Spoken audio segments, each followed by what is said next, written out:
Hey everyone, it's Brianna for Triumphant Tuesdays. This isn't really on topic, but first of all I have to say, oh my gosh Jen, I love you. We met in New York City a couple days ago, and there's a video of us, which I'll link in the down bar when I get the chance to, but oh my gosh, it was so awesome. Like, I literally freaked out. Like, I was on the top of the stairs in my hotel room, and she was on the bottom, and literally we saw each other just like, ah, oh my gosh, like, it was amazing. And even though YouTube is hard for me sometimes, I definitely thought it was worth it in that moment.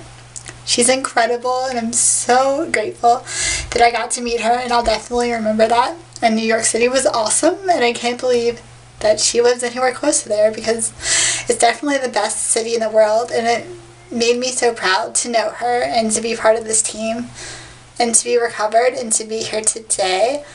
And I'm so happy about that, and I'll link our video because it's kind of crazy, but I love it, and I'm so glad I got to meet you, Jen. You're amazing, and you're making me smile.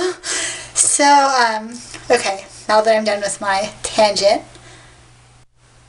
this week's topic is about challenges that we had in recovery, and I guess the main question is, what was the most challenging part of recovery for you? And I was thinking about that because there were so many things that were hard for me. But as I was thinking about it, I realized that the main theme of everything that was hard for me was acceptance. I had to accept so many things, and I'll talk about that more so you understand where I'm coming from. But I think the reason that I had an eating disorder is my cerebral palsy, which cannot be changed. My therapist will argue with you and say that, you know, there's many reasons people have an eating disorder, and I mean, there's other qualities I have, such as my perfectionistic nature, that definitely played a part in that, but I can honestly say that I don't think I would have had an eating disorder had I not had cerebral palsy. My eating disorder was never about being thin or thinness, although that came into play, and I did care about my weight. I honestly had an eating disorder because I didn't like my body, because I didn't like what it couldn't do, and especially in high school, like, I didn't like how I was treated because of it, so I thought that if I could control my body, that at least it would look the way I wanted it to, and I felt so bad inside that I thought that maybe if I could look bad, that would express it better than words, all the pain I was feeling. So to recover, I had to accept the fact that I have cerebral palsy. And that's really hard. I mean, I mentioned in my first video, Brianna's Lessons, that, I mean, I struggle with that every day, kind of, because a lot of people don't understand it, and I mean, it is difficult, but ultimately, in recovery, I learned that we only have one life. We only have one body and one chance. And, I mean, I realized that I wasn't going to get another body or another chance at life or another opportunity, that this is what I was given. So I could either make the most out of it or be completely miserable. So definitely acceptance was hard for me, but once I accepted the fact that, hey Brianna, this is your situation, this is your body, these are the cards you've been dealt, I was able to accept it and see past it and get over it and realize that I'm so much more than my eating disorder or my cerebral palsy, and that's just one of my challenges, and that everyone has challenges.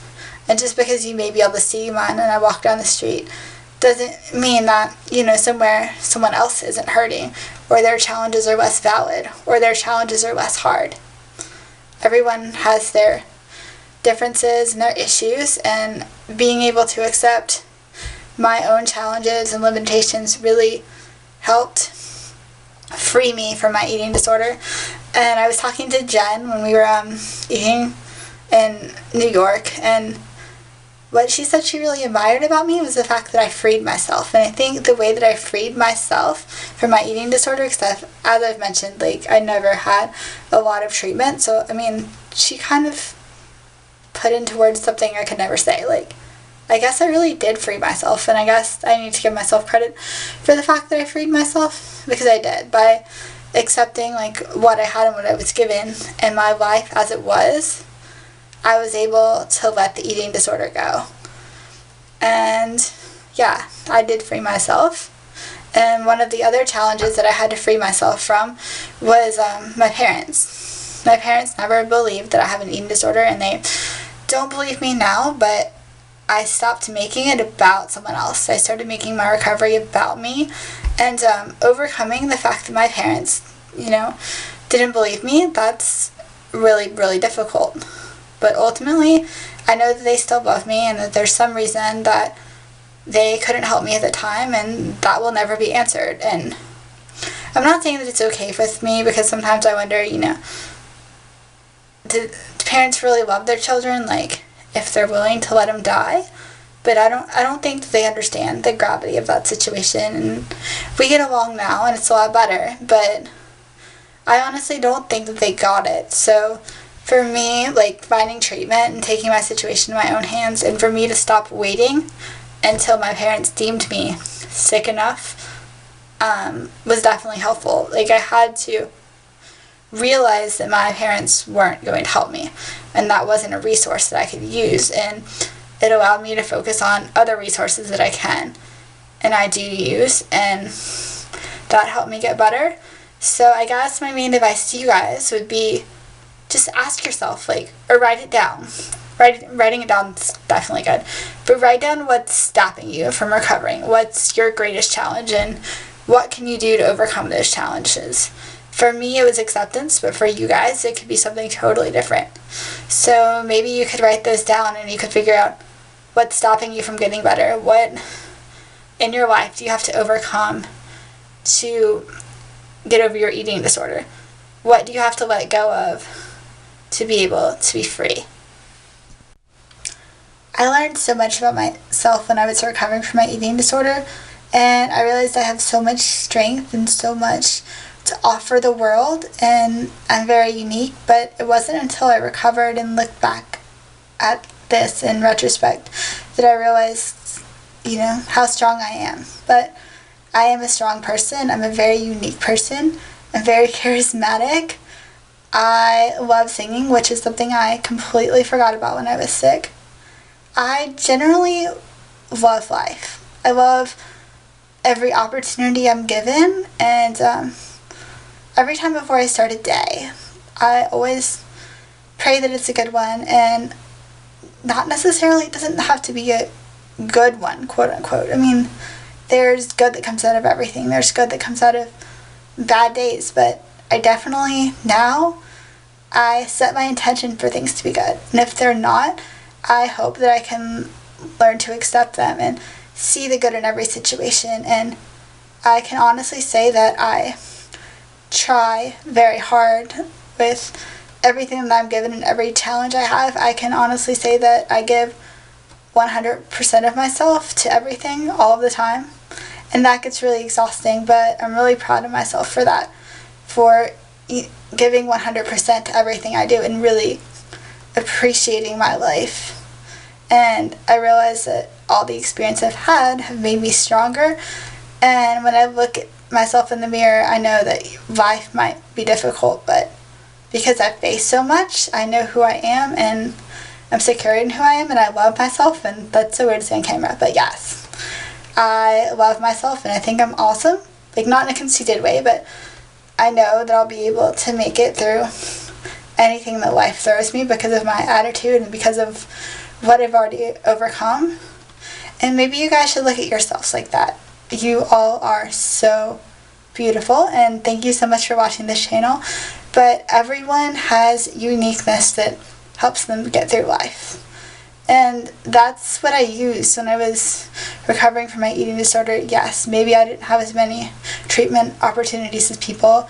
Maybe I didn't have parents that understood. But I think that was actually a good thing in retrospect. Granted, I didn't see all of this until the eating disorder was over, and I was looking back at it because it wasn't part of my life anymore. So it was like looking back at the past.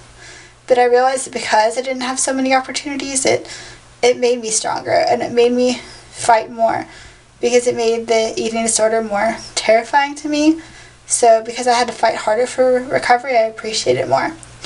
And I think that's one of my strengths, that I love life and I appreciate it, and I'm happy, and I'm an optimist, and that definitely helps me get through life and helps me make the most of it.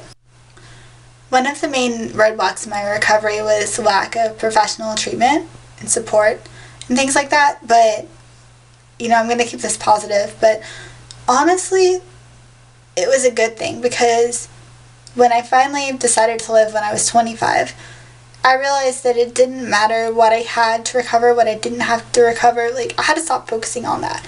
And I saw the problem for what it was, and it was my problem. And I had to be the one to fix it, and I had to be the one to free myself, as Jen said. It's so true. But it didn't matter what resources I had or didn't have, or what I thought about my story, or whether I was good enough or sick enough or I deserved help, because I did. But it took me a while to realize that I did deserve help. And that was one of the main roadblocks I had when recovering, is just lack of treatment opportunities due to money and due to my parents and various circumstances. But it made me see life so much differently, because once I realized that I had to overcome this, that it was, live or die, black or white, do it or not, I overcame it. And that's how I look at life today. Some things you have to fix, and maybe a door closes to you and it makes it a little harder, but you have to find another resource, have to find another way, that there has to be some pathway for you, that you just can't give up. And to me, just giving up isn't an option, and that goes for my entire life. I don't give up on things. I always try, and I always find some way through them, and it's so true. I love the quote, if it's not okay, it's not the end, and that's true, because if it's not okay, it's not the end. So you should keep fighting and looking for ways to get through something, because you will, regardless. And I know sometimes we have situations in our life that we think are terrible, that we'll never overcome, that we'll never get through, that we'll never be okay. But they all are. They all work out eventually. And that's what I've realized, that through my roadblocks in recovery and roadblocks in life, is that things have a way of working out. And sometimes we have to hold on and make the best out of what we have, and keep searching for answers, and never ever give up. In recovery, in life, whatever you're working on, always believe in yourself, because you have to believe in yourself before other people believe in you. And I have an incredible faith that life will always work out and it will always be okay. And I stand here blogging on this channel because life worked out for me, because I wanted recovery, because I wanted to fix it, because I wanted to be free. So no matter what obstacles you face, guys, you can get through them. And that's my main message, that no matter what you're struggling with, it is possible to get through it and to look at the other side. And keep fighting, guys. I love you. Thank you so much for watching, and see you next week.